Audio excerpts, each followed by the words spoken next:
فأعوذ بالله السميع العليم من الشيطان الرجيم بسم الله الرحمن الرحيم وإنه لعلم للساعة فلا تمترن بها واتبعون. وعن هشام بن عامر رضي الله عنه قال سمعت رسول الله صلى الله عليه وسلم يقول ما بين خلق آدم إلى قيام الساعة خلق أكبر من الدجال. صحیح مسلم کتاب الفتن. گرامی قدر معزز حاضرین جمعہ، اسلامی بھائیوں، پردہ نشیفت اسلامی ماں اور بہنیں، اللہ تعالیٰ کی توفیق اور اس کے فضل و کرم سے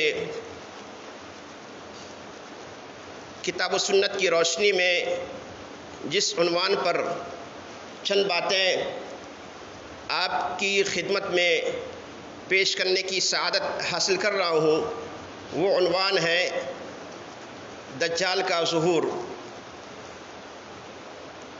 یہ کتنا اہم، باریک اور علمی موضوع ہے، اس کا اندازہ آپ صحیح مسلم کی اس حدیث سے لگا سکتے ہیں جس میں اللہ کے نبی صلی اللہ علیہ وسلم نے بیان فرمایا کہ ما بین خلق آدم الی قیام الساعہ خلق اکبر من الدجال.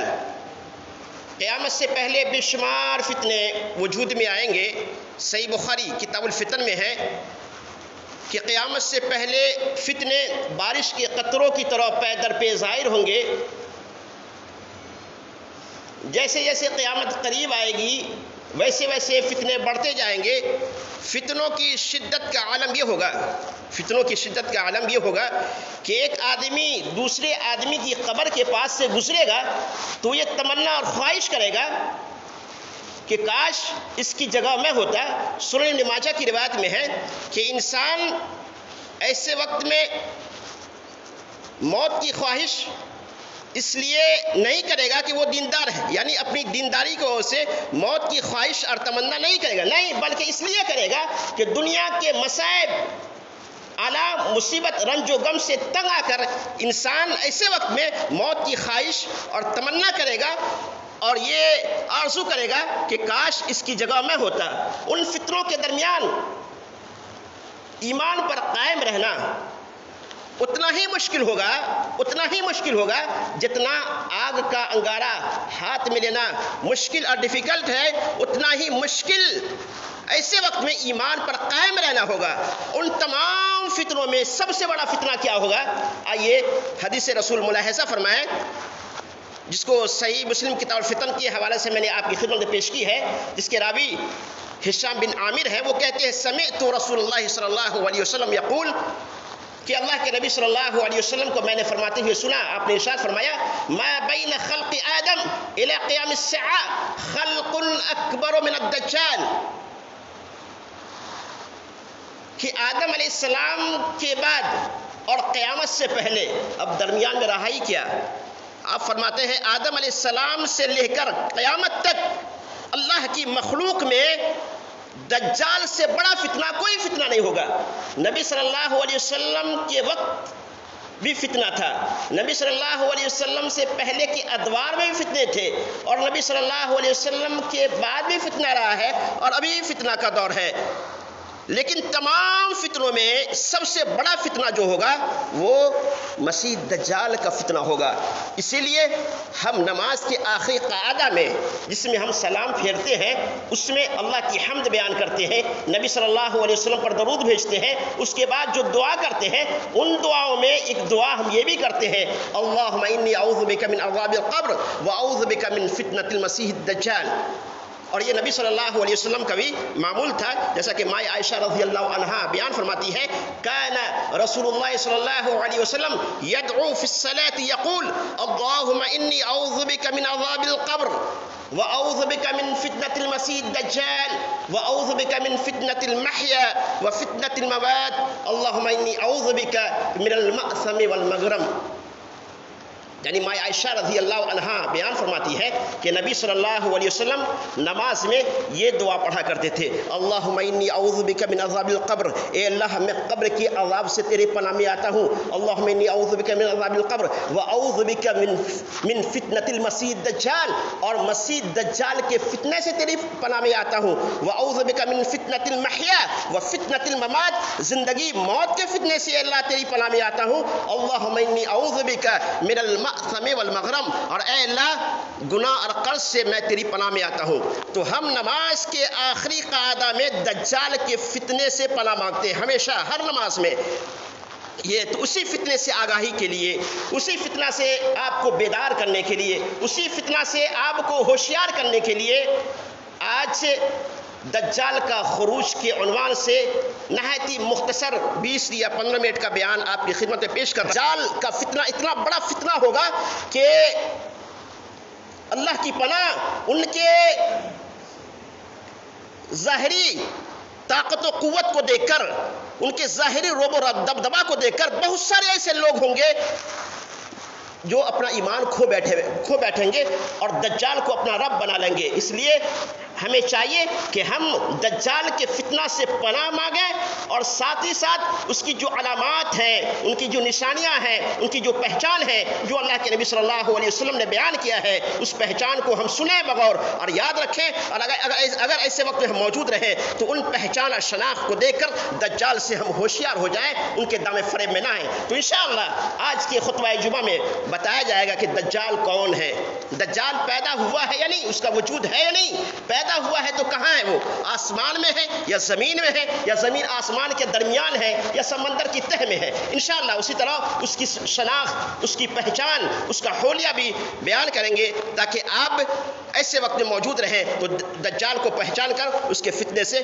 محفوظ رہیں۔ تو آئیے سب سے پہلے دجال کا لغوی معنی سماعت فرماتے ہیں۔ دجال یہ مبالغہ کا صیغہ ہے جس کا مطلب ہے بہت زیادہ مکر و فریب دینے والا۔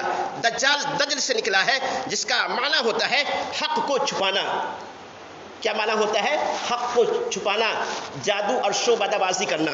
اسی طرح دجال کو مسیح کہا جاتا ہے، جیسا کہ ابھی آپ نے ماں عائشہ رضی اللہ عنہا کی حدیث کی روشنی میں سماعت فرمایا کہ اللہم انی اعوذ بک من عذاب القبر واعوذ بک من فتنۃ المسیح الدجال، تو دجال کو مسیح کہا جاتا ہے۔ اور اسی طرح عیسیٰ علیہ السلام کو بھی مسیح کہا جاتا ہے، جیسا کہ سورہ مائدہ میں اللہ نے فرمایا لقد کفر الذین قالوا ان اللہ هو المسیح ابن مریم، تو عیسیٰ علیہ السلام کو بھی مسیح کہا جاتا ہے اور دجال کو بھی مسیح کہا جاتا ہے۔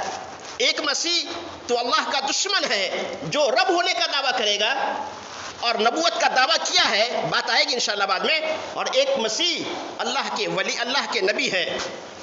اور ابھی زبان میں مسیح کے کئی معنی ہیں، جن میں سے بعض یہ ہے کسی چیز کو پوچھنے والا، کسی چیز پر ہاتھ پھیرنے والا، کسی بیمار کے لیے عافیت کی دعا کرنے والا، بہت زیادہ سچ بولنے والا، بہت زیادہ سفر کرنے والا۔ اور عیسیٰ علیہ السلام کے لیے مسیح کا لفظ انہی معنوں میں استعمال ہوتا ہے۔ مسیح کے دوسرے معنی ہے بہت زیادہ جھوٹ بولنے والا، ایک آنکھ کا کانا، کیونکہ دجال جب آئے گا تو اس کی بائیں آنکھ کانی ہوگی، تو ایک آنکھ کا کانا مسیح کا معنی ہے ایک آنکھ کا کانا یا بہت زیادہ سفر کرنے والا۔ تو میرے بھائیوں اور میری آواز سننے والی اسلامی بہنیں، قیامت کا آنا یقینی ہے، اس کے آنے میں کوئی شک نہیں، جیسا کہ اللہ تعالی نے سورہ زخرف میں بیان فرمایا کہ وَإِنَّهُ لَعِلْمٌ لِلسَّاعَةِ فَلَا تَمْتَرُنَّ بِهَا وَاتَّبِعُونِ، کہ عیسیٰ علیہ السلام قیامت کی نشانی ہے، فَلَا تَمْتَرُنَّ بِهَا، لہذا تم قیامت کے بارے میں شک نہ کرو، وَاتَّبِعُونَ، اور میری تابعداری کرو، هَذَا صِرَاطٌ مستقیم، یہی سیدھی راہ۔ تو قیامت کا آنا یقینی ہے، قیامت آئے گی، اس پر ہمارا ایمان و یقین ہے، لیکن قیامت کب آئے گی اس کا علم کسی کو نہیں، نہ تو نبی کو ہے نہ غیر نبی کو ہے، حتیٰ کہ جو اللہ کے سب سے زیادہ قریبی، جو اللہ تعالیٰ کے احکام کی پابندی کرتے ہیں، جو اللہ کے احکام کی نافرمانی نہیں کرتے، یعنی فرشتوں کو بھی اللہ تعالیٰ کا علم نہیں ہے، جیسا کہ حدیث جبرائیل میں ہے، جیسا کہ اس سے قبل کے خطبہ جمعہ میں آپ نے سنا ہے حدیث جبرائیل کو کہ ایک مرتبہ انسانی شکل میں جبرائیل آئے اور اللہ کے نبی صلی اللہ علیہ وسلم سے اسلام، ایمان، احسان کے بعد چوتھا سوال قیامت کے تعلق سے کیا، فَأَخْبِرْنِي عَنِ السَّاعَةِ، اے محمد صلی اللہ علیہ وسلم آپ مجھے قیامت کے تعلق سے بتائیے، فَأَخْبِرْنِي عَنِ السَّاعَةِ، قیامت کب قائم ہوگی۔ قال آپ نے کیا جواب دیا؟ قال من مسئول عنها بأعلم من السائل، مسئول سائل سے زیادہ نہیں جانتا، یعنی اے جبرائیل جس طرح تجھے خبر نہیں، جس طرح سے آپ کو نہیں معلوم کہ قیامت کب قائم ہوگی، اسی طرح مجھے بھی اس کے تعلق سے کوئی خبر نہیں ہے کہ قیامت کب قائم ہوگی۔ تو انہوں نے پانچواں اور آخری سوال کیا فَأَخْبِرْنِي عَنْ أَمَارَاتِهَا، اے محمد صلی اللہ علیہ وسلم اگر آپ کو اس بات کا علم نہیں ہے قیامت کب قائم ہوگی تو فَأَخْبِرْنِي عَنْ أَمَارَاتِهَا، آپ قیامت کی نشانی ہی بتا دیجئے۔ تو آپ نے فرمایا أَن تَلِدَ الْأَمَةُ رَبَّتَهَا، کہ لونڈی اپنی مالکہ کو جنے گی، وَأَن تَرَى الْحُفَاةَ الْعُرَاةَ عَالَةَ رِعَاءِ الشَّاءِ يَتَطَاوَلُونَ فِي الْبُنْيَانِ، صحیح مسلم کتاب الایمان کی حدیث ہے، وہ آپ فرماتے ہیں أَن تَلِدَ الْأَمَةُ رَبَّتَهَا، لونڈی اپنے مالکہ کو جنے گی، وَأَنْتَ الْحُفَاةَ الْعُرَاةَ عَالَةَ، تم ایسے لوگوں کو دیکھو گے جس کے بدن پہ کپڑے نہیں، پاؤں میں جوتیاں نہیں، کھانے کے لیے خوراک نہیں، ان فقیروں کے پاس اتنی دولت آ جائے گی کہ یتطاولون فی البنیان، کہ بڑی بڑی عمارتیں بنا کر فخر کریں گے۔ تو قیامت کی نشانیوں کو اللہ کے نبی صلی اللہ علیہ وسلم نے اس حدیث میں اس کے علاوہ کئی احادیث میں بیان کیا ہے، وضاحت کی ہے۔ تو قیامت کی نشانیوں کے تعلق سے ذخیرہ احادیث میں جو احادیث آئی ہے، علماء نے ان ساری احادیث صحیحہ کو یکساں کرنے کے بعد قیامت کے نشانیوں کو دو حصوں میں ڈیوائیڈ کیا ہے، تقسیم کیا ہے۔ قیامت کی چھوٹی نشانیاں جسے علامات صغریٰ کہتے ہیں، اور قیامت کی بڑی نشانیاں جسے علامات کبریٰ کہا جاتا ہے۔ قیامت کی چھوٹی نشانیاں یہ ہے نبی صلی اللہ علیہ وسلم کی بعثت، جی جناب علی، نبی صلی اللہ علیہ وسلم کی بعثت بھی قیامت کی چھوٹی نشانیوں میں سے ایک نشانی ہے۔ نبی صلی اللہ علیہ وسلم کی بعثت، چاند کا پھٹنا، علماء کی اموات، اچانک موت، برکت کا اٹھ جانا، جان پہچان کی بنیاد پر سلام کرنا، عورتوں کی کثرت اور مردوں کی قلت وغیرہ وغیرہ۔ اور قیامت کی بڑی نشانیاں یہ ہیں دجال کا ظہور، امام مہدی کا خروج، عیسیٰ علیہ السلام کا نزول، سورج کا مغرب کی طرف سے طلوع ہونا، یاجوج ماجوج، اور دابۃ الارض یعنی زمین کے چوپائے کا نکلنا۔ آپ کہیں گے جناب علی دابۃ الارض زمین کے چوپائے کا نکلنا کیسا ہوگا؟ یاجوج ماجوج کون ہے؟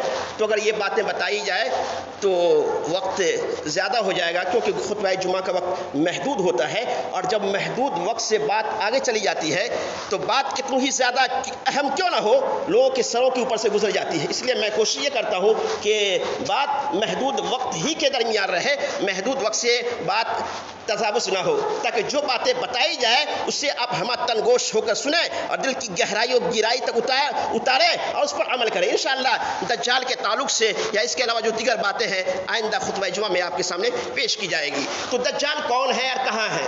دجال مدینے کے یہودی گھرانے میں پیدا ہونے والا ایک شخص ہے جو پہلے اسلام لایا اور مسلمانوں کے ساتھ حج کیا۔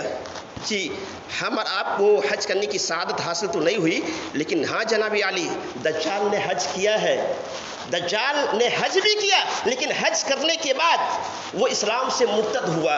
اللہ اللہ، اس طرح مرتد ہوا کہ اس نے نبوت کا دعویٰ کیا، اور ایرو غیرو نتو خیرو سے نہیں، عام لوگوں سے نہیں، بلکہ محسن انسانیت جن کے سر پر اللہ تعالیٰ نے نبوت و رسالت کا تاج رکھا، ان کے سامنے بالمصافہ دجال نے نبوت کا دعویٰ کیا۔ آئیے اس کے تعلق سے آپ کہیں گے کہ اس بات کی دلیل کیا ہے کہ دجال یہودی ہے، دجال مدینے میں پیدا ہوا، دجال نے حج کیا، دجال نے نبی صلی اللہ علیہ وسلم کے سامنے نبوت کا دعویٰ کیا، اس کی ان ساری باتوں کی دلیل کیا ہے؟ تو آئیے سنیے دلیل صحیح مسلم کتاب الفتن باب الذکر ابن سیاد۔ اس حوالے سے میں دو حدیث آپ کی خدمت میں پیش کر رہا ہوں۔ ایک حدیث کے راوی حضرت ابو سعید الخدری ہے، اور دوسری حدیث کے راوی عبداللہ بن مسعود ہے۔ ایک حدیث میں دجال کی کنیت ابن سعید، اور دوسری حدیث میں دجال کی کنیت ابن سیاد بتائی گئی ہے۔ ابو سعید الخدری کہتے ہیں کہ ابن سعید نے مجھ سے کچھ باتیں کی، جیسا کہ میں نے کہا کہ دجال کی کنیت ابن سعید ہے اس حدیث میں، تو وہ کہتے ہیں کہ ایک مرتبہ ابن سعید نے مجھ سے کچھ باتیں کی جس میں وہ یہ ثابت کرنا چاہا کہ میں دجال نہیں ہوں۔ اس نے کہا اے اصحاب رسول، معلوم نہیں تم لوگوں کو ہمارے بارے میں کیا شبہ اور شک ہو گیا ہے۔ یہ بات کون کہتا ہے؟ ابن سعید۔ کن سے؟ حضرت ابو سعید الخدری سے۔ معلوم نہیں تم لوگوں کو میرے بارے میں کیا گمان ہو گیا ہے؟ کیا اللہ کے نبی صلی اللہ علیہ وسلم نے نہیں فرمایا کہ دجال یہودی ہوگا؟ میں تو مسلمان ہوں۔ کیا اللہ کے نبی صلی اللہ علیہ وسلم وسلم نے نہیں فرمایا کہ دجال کی اولاد نہیں ہوگی، میری تو اولاد بھی ہے، میں صاحبی اولاد ہوں؟ کیا اللہ کے نبی صلی اللہ علیہ وسلم نے نہیں فرمایا کہ دجال اللہ تعالیٰ نے دجال کا داخلہ مکہ میں حرام کر دیا ہے اور میں نے تو حج بھی کیا ہے؟ راوی کہتے ہیں وہ قریب تھا کہ میں اس کی باتوں پر یقین اور کانفیڈنس اور اعتماد کر لیتا، لیکن ساتھ ہی اس نے کہا، ابن سعید نے کہا کہ میں واللہ اللہ کی قسم میں اچھی طرح جانتا ہوں دجال کون ہے، دجال کہاں ہے، اور میں اس کے ماں اور باپ کو بھی جانتا ہوں۔ تو لوگوں نے کہا، اس وقت ابو سعید الخدری کے پاس جو صحابہ کرام تھے ان لوگوں نے کہا کہ ابن سعید کیا تو پسند کرتا ہے کہ تو ہی دجال ہو؟ تو اس نے کہا اگر مجھے دجال بنایا جائے تو میں ناپسند نہیں کروں گا۔ دوسری حدیث جس کے راوی عبداللہ بن مسعود ہیں وہ کہتے ہیں کہ ایک مرتبہ ہم لوگ نبی صلی اللہ علیہ وسلم کے ساتھ تھے، آپ صلی اللہ علیہ وسلم کا گزر بچوں کے پاس سے ہوا جس میں ابن سیاد بھی تھا۔ سارے بچے بھاگ گئے لیکن ابن سیاد بیٹھا رہا۔ یہ بات اللہ کے نبی صلی اللہ علیہ وسلم کو اچھی نہیں لگی۔ آپ نے اس سے پوچھا کہ اللہ کے تیرا ہاتھ خاک آلود ہو، کیا تو گواہی دیتا ہے کہ میں اللہ کا رسول ہوں؟ نبی صلی اللہ علیہ وسلم نے ابن سیاد سے فرمایا کیا تو گواہی دیتا ہے کہ میں اللہ کا رسول ہوں؟ تو ابن سیاد نے کہا نہیں، میں اس بات کی گواہی نہیں دیتا ہوں۔ پھر ابن سیاد نے کہا اے محمد صلی اللہ علیہ وسلم کیا تو گواہی دیتا ہے کہ میں اللہ کا رسول ہوں؟ ابو بکر جلالی صحابی آپ کے ساتھ تھے، انہوں نے کہا یا رسول اللہ صلی اللہ علیہ وسلم اس نے اپنی زبان سے زہریلا جملہ نکالا ہے، اے اللہ کے نبی صلی اللہ علیہ وسلم آپ مجھے حکم دیں کہ میں اس کا سر تل سے جدا کر دوں۔ تو اللہ کے نبی صلی اللہ علیہ وسلم نے حضرت عمر فاروق رضی اللہ عنہ سے فرمایا کہ اگر واقعی یہ وہی ہے جس کا تجھے شک ہے تو اسے قتل نہیں کر سکتا ہے، کیونکہ دجال کو عیسیٰ علیہ السلام ہی قتل کریں گے، اگر کوئی دوسرا ہے تو قتل کرنے سے کوئی فائدہ ہونے والا نہیں ہے۔ تو اس حدیث سے معلوم ہوا کہ دجال کی کنیت ابن سعید یا ابن سیاد ہے، اور علماء کہتے ہیں ابن سعید یا ابن سیاد ہی وہ دجال ہے جسے اللہ تعالیٰ کے حکم پر فرشتوں نے کسی جزیرے میں زنجیر سے باندھ رکھا ہے، جیسا کہ تمیم داری کی ایک لمبی حدیث میں اس بات کی وضاحت ہے۔ وہ قرب قیامت کے وقت وہ آئے گا اور زمین میں فتنہ پیدا کرے گا۔ اللہ سبحانہ و تعالیٰ سے دعا ہے کہ باری تعالیٰ تمام بھائی کو نیک سمجھ کی توفیق عطا فرمائے، دجال کے فتنے سے محفوظ رکھے، جب تک زندہ رکھے اسلام پر رکھے، اور جب یہ خاتمہ ہو ایمان کی حالت میں خاتمہ ہو۔ آمین۔ وآخر دعوانا الحمدللہ رب العالمین۔